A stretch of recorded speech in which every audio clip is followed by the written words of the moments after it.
members who can't come on Sunday mornings. And Joshua, I made it so that you could share your screen if you needed to.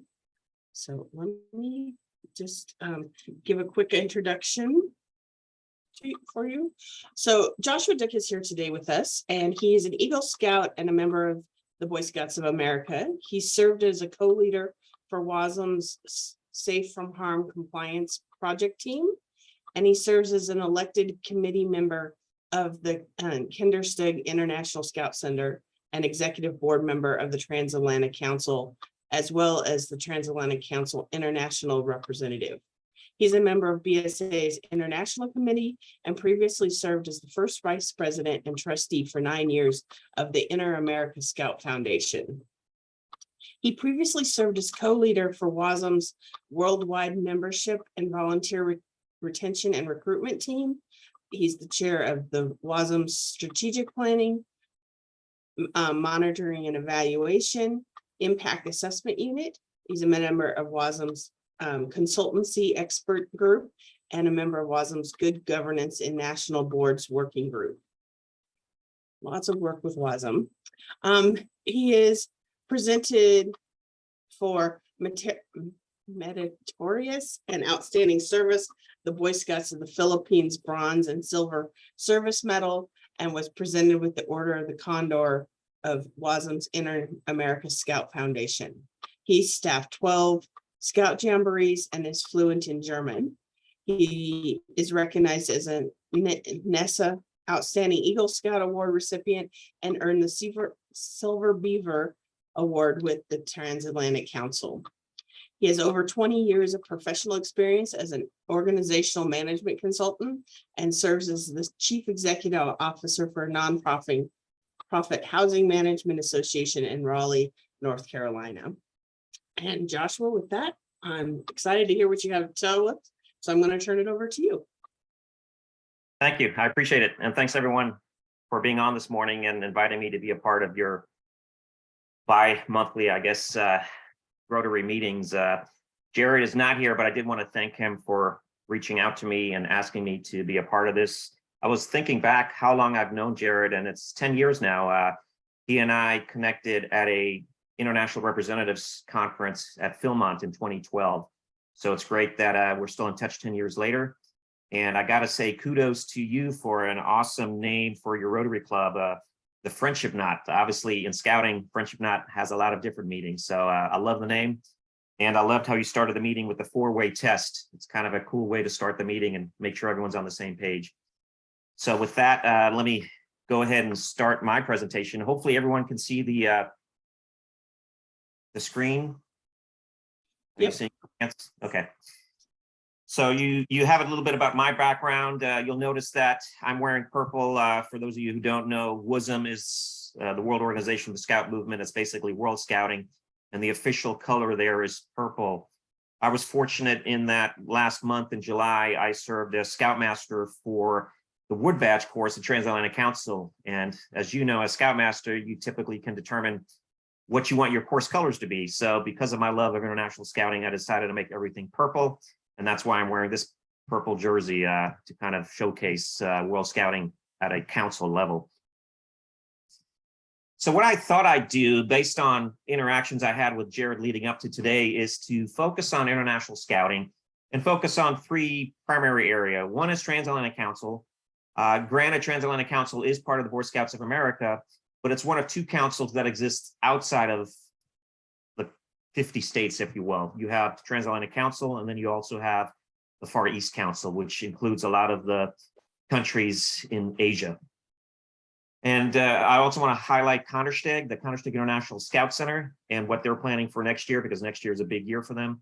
And then lastly, WASM, the World Organization of the Scout Movement, and specifically the Inter-American region, which is the region that the United States, that BSA is a part of. So those are kind of the 3 areas that I want to cover. But obviously, if there are other areas that you want to cover, feel free to ask questions, not only along the way, but also at the end as well.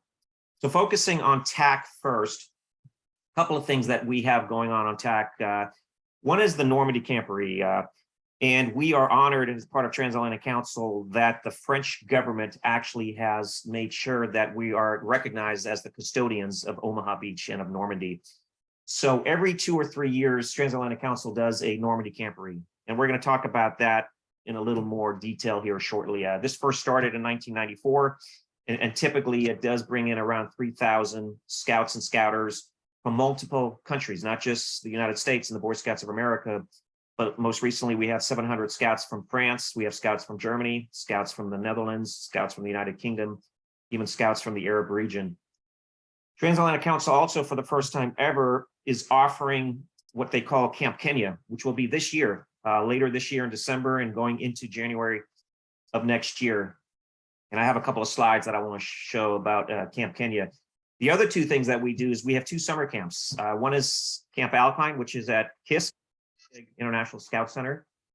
It'll happen next year in July. We don't have specific dates yet, as it just ended this year, but it's normally always in July. And we also have Camp Aventura BSA, which will take place in Croatia in July, August of next year. While it's geared for scouts from Transatlantic Council, we do invite scouts from around the world. So if there are scouts within your areas or within your connections and networks that you think would love to attend a summer camp overseas, they're more than welcome to register and sign up and participate in either Camp Alpine or Camp Aventura, as well as the Normandy Camporee and Camp Kenya. And like I said, I'll talk about these all here shortly. In terms of the Normandy Camporee, so normally the Camporee, which started in 1994, took place every 3 years. They just, board of directors of TAC just made a vote earlier this year, that we would do it either every 2 years or every 3 years, depending on when the actual anniversary is of the D-Day landings, which, as you all hopefully know through your history, was 1944. So we recently had a Camporee this year in April. And so the next one will be 2 years from now in 2024 to mark the 80th anniversary of D-Day. Then the one after that will be 3 years later in 2027, and then 2 years after that to then mark the 85th anniversary. So that's going to be kind of the cycle. And as you know, the anniversary is technically in June, but you can imagine it's challenging to get people lodging in June because that's basically when the world comes to Normandy. So as part of Transatlantic Council, we do it a couple of months earlier in April. I can tell you the first time that I went, which was in the 2000s, it was just breathtaking. And so I make a conscious effort to go every 2-3 years to attend. I've been 5 or 6 times now, and it's just awesome. As I said, the importance of serving as the custodians of Omaha Beach is what Transatlantic Council is responsible for.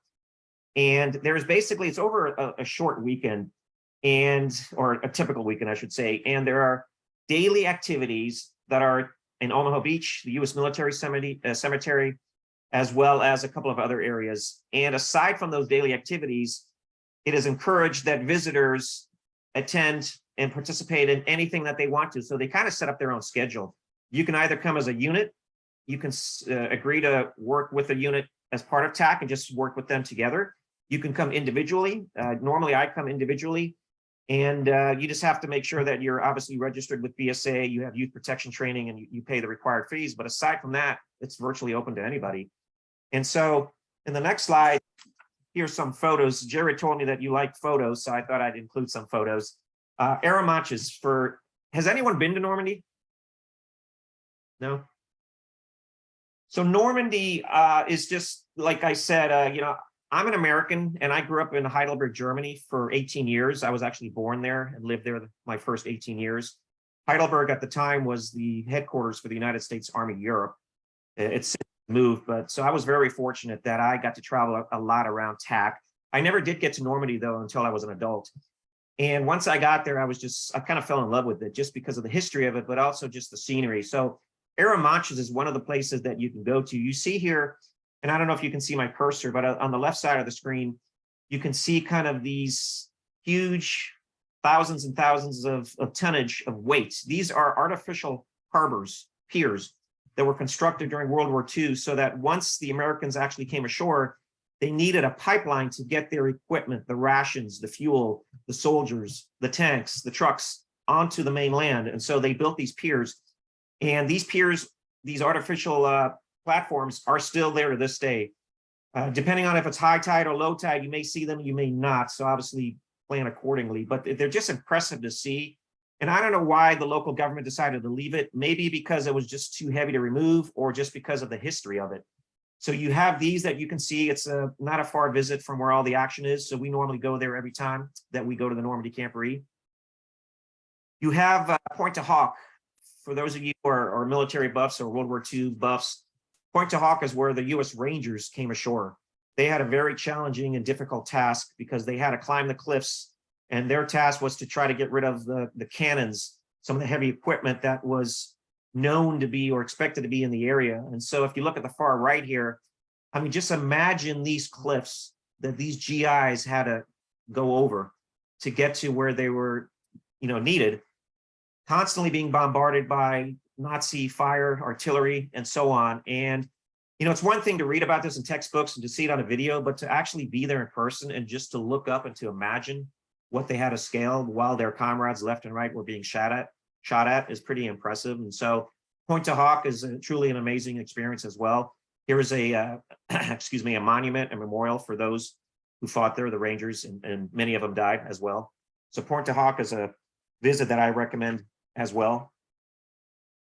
More about Normandy. So one of the activities as part of the Normandy Camporee, and again, the next one is 2024. I encourage you to, it's in April. We don't have exact dates yet, but I encourage you to put it on your calendar, is a ceremony at the beaches of Omaha Beach.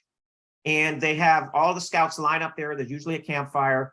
And any scout who's earned their Air of Light, so who's bridged, who's become an Eagle Scout, who potentially has their wood badge beads, Order the Arrow, if you got your ordeal, you're invited to participate in these ceremonies at the beach. And it's just kind of the scenery and just being there is pretty impressive. We have scouters that dress and reenact, what happened. So there's Jeeps there, people who dress, you see here, the guns. This is me here on the left. This is my bonus son, RJ. On the bottom here is my wife, Krista. You see all of the thousands of scouts in the background. On the top here, being from Utah, you may recognize this gentleman here in the green. That's Charles Dahlquist, who was the former National Commissioner of the Boy Scouts of America, very active in scouting. He's recognizing a young Cub Scout here. And we normally have a VIP from the States that comes every time. We've had Dan Owenby in the past, who's the current president of the BSA. We've had some other high dignitaries that have appeared. Here on the left, where you see kind of the church, the steeple, when you go through a lot of these towns in between, like the cemetery and the beaches and other points of interest in between, you see these big giant photographs that were enlarged, which show what it looked like during World War II. And you see here the GIs in front of this partially bombed church and what it looks like now. So it's kind of impressive to see just the town and the way it's become from what it was then to what it is now. And then lastly, here on the right, this is the actual U.S. military cemetery in Normandy. And I have a couple more photos that I'll share about that. St. Mary Église, this is a very famous, because this is kind of how the Americans first came ashore, if you will. It started with the paratroopers and they landed at St. Mary Église. There was a movie that was made to reenact this. You see the parachutist here on the top of the steeple on the left side. He kind of got stuck there and was hung there. He was injured, but survived the war, was caught by the Nazis, escaped, and then went back into battle and survived the actual war. And there's a museum here. It's the U.S. Airborne Museum right across the street from this church. And it has a lot of tanks, especially if you have youngsters and even as adults. It's awesome just to see this museum and to learn more about the history of it all. And the nice thing is during this Normandy Camporee, not just this museum, but a lot of the museums in the Normandy area have discounted rates for scouts. So as long as you wear your neckerchief, in many cases, you either get in free or you get in at a discounted rate. So just wear your neckerchief scout uniform and they'll honor that. You also see here on the bottom in the middle is a bunker. It's a former German bunker. There are a lot of these that are across the landscape that you can visit and take pictures of. So it's kind of just interesting to see that because a lot of the stuff was kind of kept in place for a number of different reasons. One of the things that we have done is we participated for the first time ever this year at the Lacan German War Cemetery. obviously during the war, the Germans were the enemy that we were fighting against, but it's a long time ago. And in order to learn and move forward, you do got to have an agreement and understand, why it happened, what happened, and prevent it from happening again. So the Germans actually invited us to participate for the first time ever. And they thought no better organization than World Scouting to participate at this cemetery. And we laid a wreath. You see the wreath on the left. I was fortunate to be asked to lay that wreath along with a fellow scout from Austria. And so we did that. And on the right, you see here kind of the German cemetery. And it's interesting comparing kind of the German cemetery versus the US cemetery. If you've seen US military cemeteries before, and you'll see some here, some photos on the next few slides, you'll see that they're typically white marble headstones. Here it's black. So it's compare and contrast. It's black. The challenge with the Germans is, unlike the Americans, is they rely solely on private donations, whereas in the United States, as part of our taxpayers, the money that we pay for taxes, it supports the US cemeteries. And so this was just nice to do. And I would encourage anytime you visit Normandy to also go to a German cemetery just to kind of see the differences between the two. The last day of the Normandy Camporee is on Sunday. It's in the morning. They do a 1-hour service with all the scouts. You see it here lined around this water. And it's pretty impressive. And a lot of scouts lay wreaths. I was honored again this time to be asked to do the invocation. So I read an excerpt from FDR's speech that he gave back in the mid 1940s as we were starting the D-Day invasion. And that's my wife, Krista, on the left. You see a cross here for Theodore Roosevelt. He's the son of the president, the oldest son of the president, as well as I believe it's the 5th cousin of FDR. He is a Medal of Honor recipient. He died here. He was not killed as a result of fire as a result of the Germans, but he died, unfortunately. He had a heart attack during the war and he died. So he's buried here. A lot of marble headstones, as well as Star of David. We had Americans who were Jewish who died in the war as well. Again, here's my wife, my son RJ, and my brother Jeremy. So it's just an impressive sight to see. And then you can walk off to the side and look down the cliffs and again see how those GIs had to transcend that and come up those cliffs to basically inch by inch take over land to finally liberate Europe from Nazis and oppression. So that's kind of the Normandy Camporee. And like I said, the next one is in 2 years. We have Camp Kenya. This is the first time the Transatlantic Council is offering this. It's going to happen also later this year in December, going into January at the Savage Wilderness Adventure Camp. You see all of the different activities that are outlined on the right of the screen. They include kayaking, whitewater rafting, rock climbing, archery. So if you have any scouters that are interested in participating, I highly encourage you sign up for this. One of the special parts of this trip will be to visit the gravesite of Scouting's founder, Lord Baden-Powell.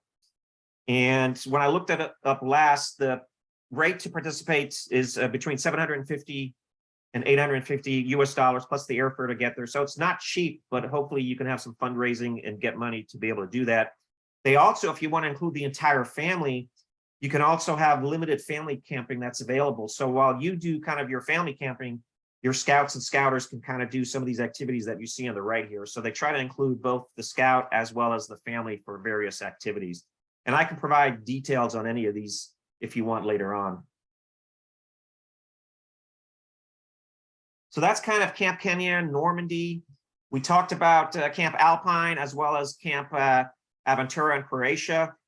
Huge camps. They typically are anywhere from 1 to 3 weeks in July, August of each year. And I'd be happy to share additional information on that. Scouts can earn a number of various merit badges. So it's pretty impressive to do that. When I was a kid growing up at Transatlantic Council, my summer camps at the time were in Germany, Switzerland, Spain, England. So over the years, it just changes, but there's still a lot of valuable information and you can earn merit badges and learn a new culture and experience a new culture. So Kandersteg, KISK, Kandersteg International Scout Center. This is the permanent home of World Scouting, if you will. It's basically the permanent mini jamboree. It was founded in 1923 by Scouting's founder, Lord Baden-Powell. It was a dream of his, and he founded it almost 100 years ago. This year marks 99 years. So next year is a big, big year. It's the In 2023 is the 100th anniversary. And there's going to be a number of activities, which I'll outline here shortly. If you have scouts that want to volunteer and serve as a pinky, that's what they call them. They wear pink and they serve as pinkies. They can go to Kandersteg and, work normally around 3 months or so, usually either in the winter or in the fall. They have to pay their own way there, but once they're there, their room and board is obviously free, and they can serve as a pinky and work at KISC and learn about KISC. There's usually anywhere from 10 to 20 different countries represented there on staff at least, and then you have a number of different countries represented as participants. So it's a unique opportunity, especially as a younger scout, to serve at KISC on staff. It's located in the heart of the Swiss Alps. Zurich is the airport to fly into. And then from there, you'll want to take a train from Zurich to Kandersteg. It's about 2.5 hours with one transfer. Another way as adults to participate is to join as a life member of KISC. I believe the current rate is 1,250 francs. So that's about maybe $1,300, and you become a life member of KISC. And as a result of that, on the next slide, you'll see some of the things that you can participate in, especially as a life member. One of those is here where it talks about the member centenary weekend, which will be May. I believe that's going to be Memorial Day next year. So that's an opportunity just for the members of KISC. And I am a member, so I paid that $1,250 rate, $1,300 rate several years back. And you can participate and be around fellow members and just be a part of KISC and learn more about KISC, especially if you've never been, but also participate in a number of activities that they're going to offer. Aside from that, they have the International Rover Week, which also happens late this year and into January. That'll be basically the first official event at KISC. We have a global online event, which will be basically around a month in late February into March. Currently, I don't have details on that yet, but be on the lookout for that. And I'd be happy to share with you more information as it relates to that global online event. We have the Centenary Woodbatch training, happens also in May. Again, don't have much detail on that, but it's around the same time as the members' Centenary weekend event. The big one is the Condor 100 Jamboree. It's going to be July to August. I know that conflicts with the World Jamboree in Korea, as well as with our own U.S. National Jamboree. But if you're not going to either of those and you want to go to Switzerland and have some Toblerone, then this is the opportunity to do that and go there. And you see the website for more information. And if anyone is a member of the Baden-Powell Fellowship, which is the world level, they have an event. They always rotate that around the world. This year, in 2023, in August, it will be in Kandersteg. And even if you're not able to go to any of these events, you can still go to Kandersteg, either as a troop, and we do have stateside troops that come to Kandersteg and they stay a week or they stay a weekend, or you can go by yourselves and, register and stay a weekend, bring the family. It's basically going to be much cheaper than staying at a hotel. And as you can probably imagine, Switzerland is not a cheap place to stay at. So it's definitely a worthwhile trip. And I can provide, details, registration sites and so on for anyone who is interested. So I highly encourage a visit to KISC. So shifting gears kind of to WUSM, is everyone with kind of a nodding of heads, and I realize we only have two on, but are you familiar with WUSM a little bit or not so much? Okay, so there's 6 regions. One of the regions is the Inter-American region, Scout region. That's the region that includes the United States or BSA. It basically includes North and South America. So every country within those 2 continents, with the exception of Cuba, Cuba's scouting organization is not recognized right now. So it's a number of countries. You kind of see on the bottom here, 34 different member organizations. Some countries have more than one. So like BSA is the only NSO, as they call it, a national scouting organization. Some countries refer to it as an NSA, a National Scouting Association. Some countries have more than one. Canada has 2 organizations, and they're recognized as 2. So that's why you have 34 member organizations within the Inter-American region. They comprise 3 million scouts. You see how many regional consultants we currently have in our region, and then also the number of different services that have been offered to those 34 member organizations. We, in our region, and in all regions for that matter, we have a regional conference every 3 years. This year, it takes place during that Thanksgiving week. So in late November, it'll take place in Paraguay, so in the southern part of the continent of South America. It's an opportunity for our delegates for BSA, as well as all of the delegates for the different member organizations, to be there in person and to not only vote on the resolutions that are going to impact our region, but also, look at the strategic plan. They're going to vote on the new committee of the Inter-American Scout Committee, as well as the youth advisors. And we currently, as Americans, as BSA, we currently have our regional treasurer is AJ Chandra, who is from Houston. So he serves in that capacity. And we have also currently on the committee, Armando Aguirre, who's from Houston, and he's the first vice chair. You may be familiar with those names, perhaps not, but we do have representation there, which is great. BSA, the Americans, are putting forth Megan Pearson. It's kind of one of our young adults. She's been active with the Youth Forum and other areas in the past, and she's the nominee for BSA. And so we're obviously supporting her candidacy to be replacing Armando and serve for the next 3 years on that committee. So we're hopeful that she will get elected. Also, during this conference, we determined where the next regional conference will take place, as well as the regional Moot, the Scout Jam Cam, and other events. One thing that happens if you're a member of the Inter-American Scout Foundation, that's the Order of the Condor, and I'll talk about that here shortly. They're going to have their own unique events taking place at this conference. So if you are a member of the Order of the Condor, in order to be a member, you basically contribute $1,000, similar to the James E. West, if you will. And if you do that, then you see here on the screen, you get, a medallion or certificate and this little patch here. It's kind of like a knot. It's unofficial, so you really can't wear it on your BSA, but it's nice to have. And for every time you contribute additional money, then you advance kind of through the ranks, if you will. But by being a member, and the lowest threshold is $1,000, you can then participate in Order of the Condor events and activities. And the next one does take place, like I said, at the conference in Paraguay later this year. And I, again, can send you registration links if you're interested in that. A number of countries, as you can imagine, like the Americans, we have our U.S. National Jamboree every 4 years. A number of these countries have their own jamborees also. Sometimes it's every 4 years, 3 years, 2 years, 5 years, 10 years. It just depends. But normally every year there's going to be some jamboree in one of these countries in our region, as well as in other regions.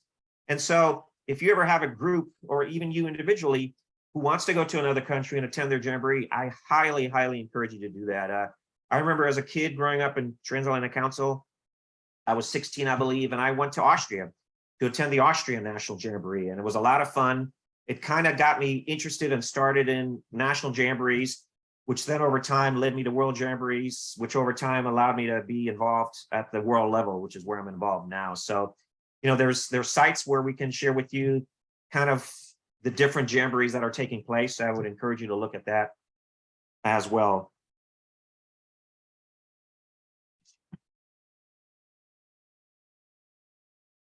And then more about just WUSM in general. So we have big year. Next year is the World Scout Jamboree taking place in Korea. Hopefully you're receiving information on that and you have the opportunity to sign up either as a participant or a staff. I think the window has closed for that because BSA is at its maximum capacity. But it takes place in Korea next year, and then 4 years after that, it'll be in Poland in Europe. The World Scout Conference also will take place in 2 years in Egypt. That's normally in the summertime. It was supposed to be in Egypt a couple of years ago, but because of COVID, it had to be done virtually. So it'll be in Egypt in person in a couple of years. And that's where basically all the regions get together, and it's the World Conference. The World Committee is elected. The Americans, as hopefully you know, are also represented on the World Scout Conference. Our one and only Andy Chapman, who now lives in Chicago, he serves as the chair of the World Scout Committee. So we have representation at the highest levels as BSA, which is awesome. The volunteer consultants opportunity. Yeah. Hey, sorry to interrupt you. I'm just curious, where in Poland, do you know what the city is? Yeah, it's in Gdansk. So it's on the coast, the northern part. Okay, thanks. Yeah. Danzig, depending on how different ways to pronounce it, but Danzig or Gdansk, Gdansk. And what I try to do, I've done maybe 5 or so World Jamborees. I always try to do something tourist, if you will, usually before, because as you can imagine, after the Jamboree ends, I'm just tired and wiped out. Normally I staff it, so I'm ready to go home. But like the one in 2015 was in Japan, and my brother and we visited 2 days Hiroshima and just took that in. And so I'm sure I'll go to Poland. It's probably a somber visit, but I'll try and do one of the concentration camps to see that, because it's not often I get to Poland. So I think I would want to take one of those in. But the volunteer consultants opportunity, I just came across this within the last week. You see the website and the link. They are looking for volunteers around the world to submit their interest and applications to be a volunteer consultant at the WUSM level. And what happens is you answer a set of questions about your background, interests, scouting level, commitment, and it could be anywhere from membership growth, volunteer management, finances, communications, partnership, child and youth safety, youth educational programs. There's a number of different categories. So if any of these appeal to you, or you have background or experience and you want to volunteer your time, you submit this application. There's a body that goes through that, potentially selects people. They will have 4 in-person visits next year where they will train you. There's going to be an online training as well as an in-person training somewhere around the world. Normally they pay for you to go to that. They won't pay you for your time, but they'll pay for your expenses. And then you'll be equipped and armed as a consultant. And then when a NSO or an NSA, let's say Brazil says, we need help with this, we're looking for a consultant, they usually work through the regions, and the regions will look at their list and say, Jim Donovan is an expert at this. Let's send him to Brazil to help them. Again, they'll usually pay for your expenses, but not for your time there. But it's just a nice way to give back at the world level. So I encourage you to participate and apply for that. Jim, were you gonna ask something? Yeah, I actually connected with you on LinkedIn. If you're willing to accept me as a friend, I'd like more information on that. So I'll follow up with you on this program. Yeah. Okay. Thanks. Absolutely, you got it. And it's just, like I said, it's a meaningful opportunity. Am I short on time, or do you have about another 3 minutes? How are we doing on time? Our Yep. meeting goes for about another 17, so Okay. our opening was shorter than expected, so you got lots of time. Okay. So, for me, sometimes people ask, how did you get involved to where you are now? And honestly, if you go back in time, I never thought I'd be to this point where I am now. I think being involved in Transatlantic Council, it's the same program as here, the Boy Scouts. You go through the ranks, skill awards, in those days, merit badges. But it was a unique perspective because I grew up in Germany and I earned my skiing merit badge in Switzerland. I remember becoming a member of the Order of the Arrow, got my ordeal in Mallorca, Spain, Brotherhood in Kandersteg, Switzerland, Vigil in Germany. And so it was just unique. And I had a good friend, Dan Corbally, was active at the national level, who got me involved at the U.S. National Jamboree at Fort Apian Hill in 1989 as a staff member of the daily newspaper. And I just started falling in love with U.S. National Jamborees. And I did a number of those. And then somehow I got into World Jamborees, and I staffed, 5 or 6 of those. At the time, I met Craig Turpey, who was the previous chair of WUSM. And he and I worked together actually in UK at the Jamboree that was in the UK in 2007. And he knew my background in strategic planning. So they got me involved at they call them units, which are similar to our committees, but they call them units at the world level. And so I was chosen as a lead for the strategic planning, monitoring, and evaluation unit several years back now.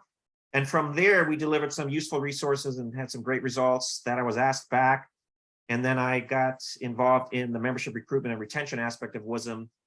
And then most recently, I was asked to do Safe from Harm, which is similar to our youth protection. And I'll be open and honest that I'm by no means an expert on youth protection or Safe from Harm. I obviously know the basics and the importance of it.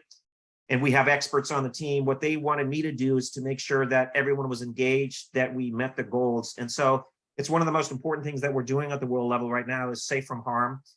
And making sure that every NSO and NSA around the country and around the world, I should say, understands the importance of it, has a policy, and then we establish a compliance mechanism. So that's what we're working on at the world level, is this compliance mechanism to make sure that everyone has that in place. And that if you don't have that mechanism and you're not following the step-by-step things that you're supposed to, you potentially will have your membership revoked at the world level. So we're taking it very seriously. But there's a lot of different ways to get involved. And all it starts with is, reaching out and seeing if you can serve as a consultant, and then potentially over time, you can work your way up to a committee or a unit. Last couple of slides here are some resources that focus on kind of the items I talked about, from Counterstick to Transatlantic Council, Camp Kenya, WUSM, a lot of valuable resources. And again, I can point you specifically in directions. If you're interested, you can see my contact information on this last screen here. But with that, I know I spoke fast, covered probably a lot of different areas, and hopefully I covered the areas you wanted me to cover, but I'd be happy to answer any questions that you may have.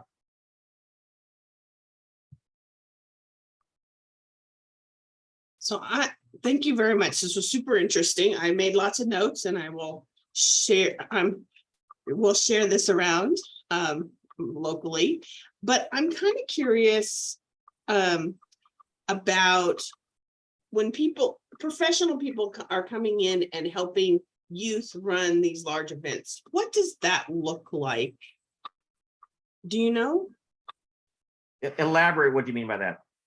Well, so like, okay, so recently my sons went to NOAC, and I watched a couple of the productions from home, and I suggested to my older son, hey, you might be interested in seeing about volunteering for he's into gaming, all kinds of games. So I'm like, you might be interested in helping with the game for the National Jamboree. But then I started thinking about, well, what does it look like?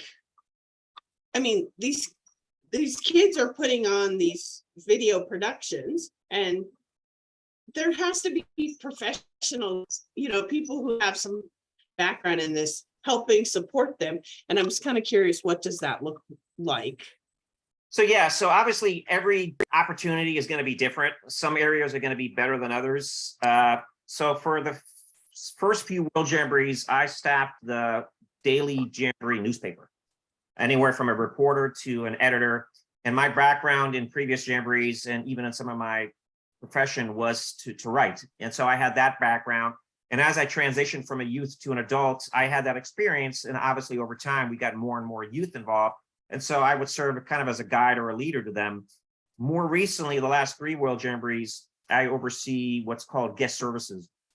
And so we put on events for NSOs and NSAs at World Jamborees. They typically have an event where they recognize and thank scouts from their own countries. And so as guest services, we facilitate that. We set up the area the way they want. They're usually in big tents. We help serve the food. We help with entertainment, not providing it, but just setting it up for them, handing out gifts that they have. And so many of us have done this before.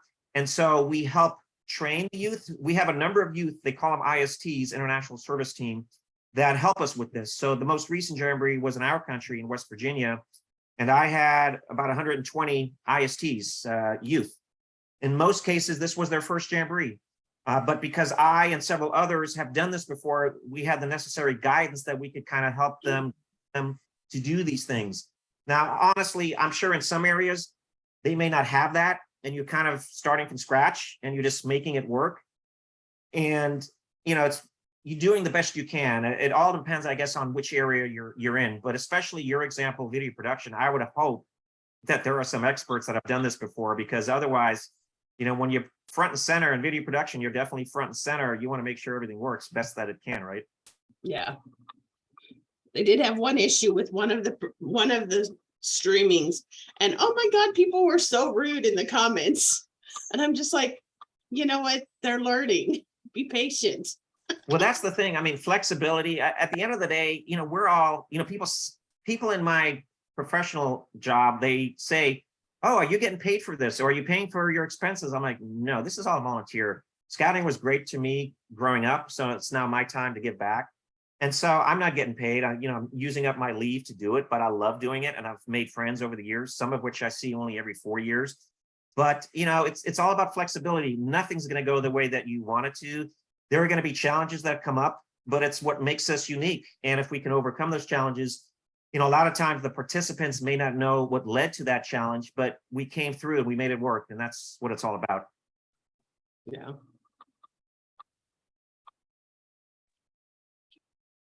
So when you volunteer a 20-hour day, do you record 8 hours as a volunteer, or just 1 or 2? You know, it's funny.